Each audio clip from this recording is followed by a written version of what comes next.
Ang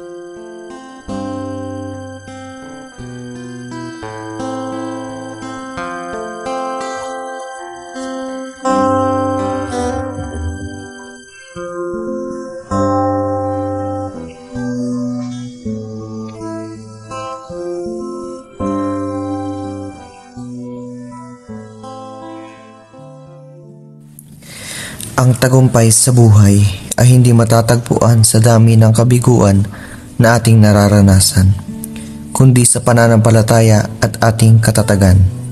Sa pagtangging huminto ay siyang patuloy na paghahanap ng kanlungan at kalinga mula sa Panginoon.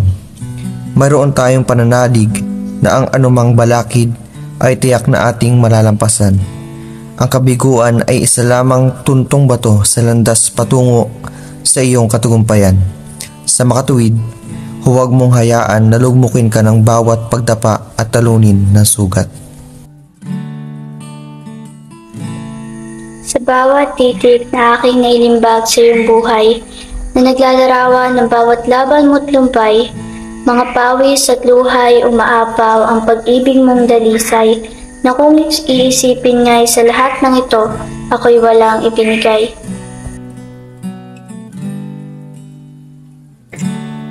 Halos mawala ng bait at kalimutan na ang sarili. Isang bagay na kay tagal nang nangyari. Hindi ko na rin inisip ang pangarap sa sarili. Kahit ipaglaban pa't patuloy na ipilit, hindi rin alintana ang sakripisyo at hirap maibigay lamang ng hindi pilit.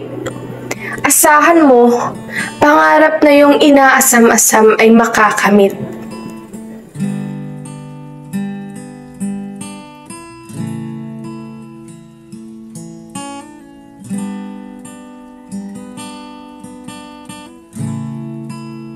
Ang pananampalataya ay bulag sa malinaw o madaling landas. Ito ay nakikita sa gitna ng mga pagsubok at nilulupig ang takot na pinapamalas. Kung ang dilay pumutok ng makamandag na salita at nakatutok sa iyo ang mga hintuturo, tayo manatiling nakatayo't matatag gaya ng di matinag na malaking bato. Ngiti ko'y abot langit sa tuwing nakikita kong mabuti ang iyong kalagayan. Huwag na sana may pasa sa'yo, tinatamas ang kahihiyan. Tulad ko, ayokong ikaw ay pagtawanan at pagkatuwaan, kaya't ika'y magpanggap na ako'y di kilala at tila taong pangkaraniwan.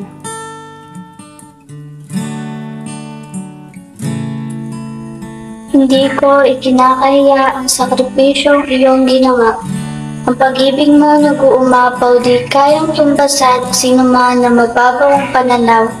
Kaya't laking pasasalamat ko sa ating Panginoon na ang kapatid na maaasahan ay ikaw.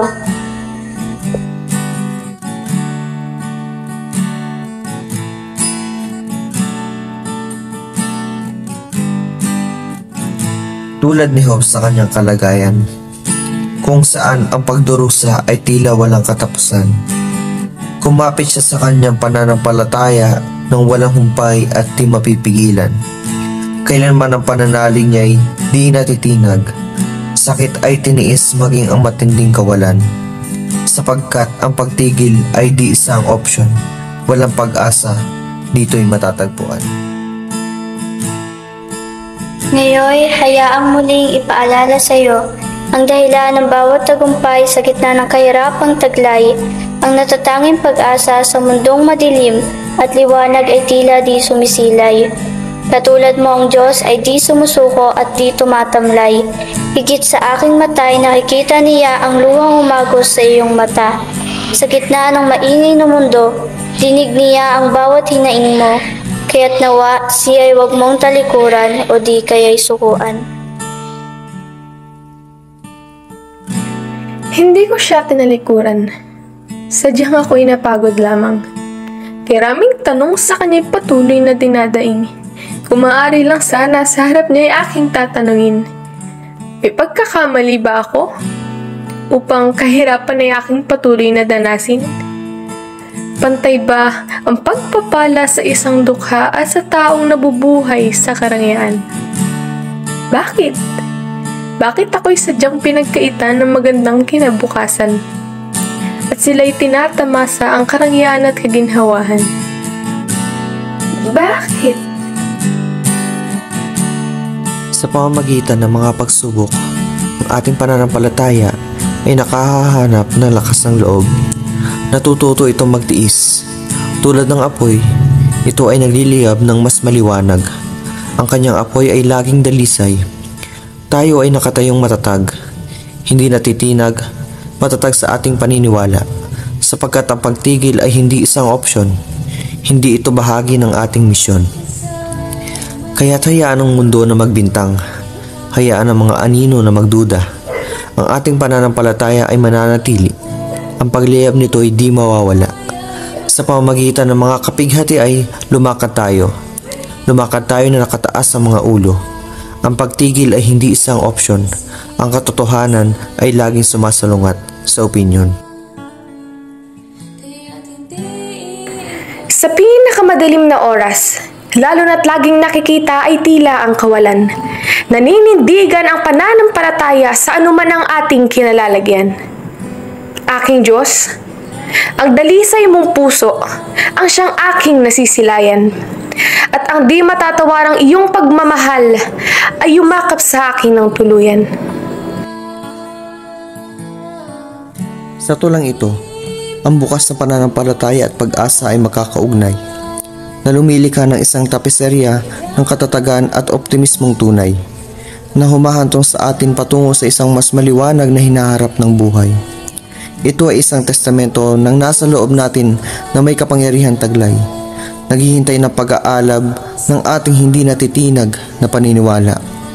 Kung paanong maaring hamunin ni Satanas ang ating pananampalataya, sa pamamagitan ng mga pagsubok na ito ay nasusumpungan natin ang lakas upang madaig at maging mas malakas kaysa una.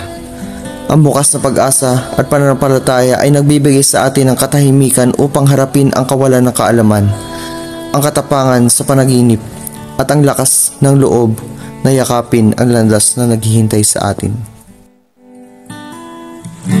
Jesus, ikaw ang daan sa bawat bituin, ang bawat sagot sa hibi at dalangin. Kay tagal na simula nang ako'y iwanan at ika'y tuluyang lumisan. Ngayon natitiyak ko na nakikita mo na ang Diyos ng mukhaan. Ngunit kailanman ang buhay ay hindi ko susukuan. Aabutin ko ang pangarap na sa akin ay iyong sinimulan. Baon ng pananampalatayang tatagal hanggang sa buhay na walang hanggan.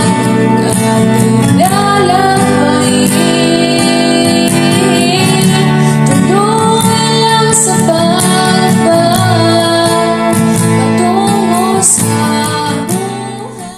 Simula na naman ang panibagong umaga. Muli ko na namang matatanaw ang pag-ibig mong walang kapantay, na tila ang dala ay bukas na pag-asa at tagumpay, kaya't magpatuloy lang at huwag sukuan ang buhay, sapagkat ang Panginoon ang ating lakas at bukas na pag-asa.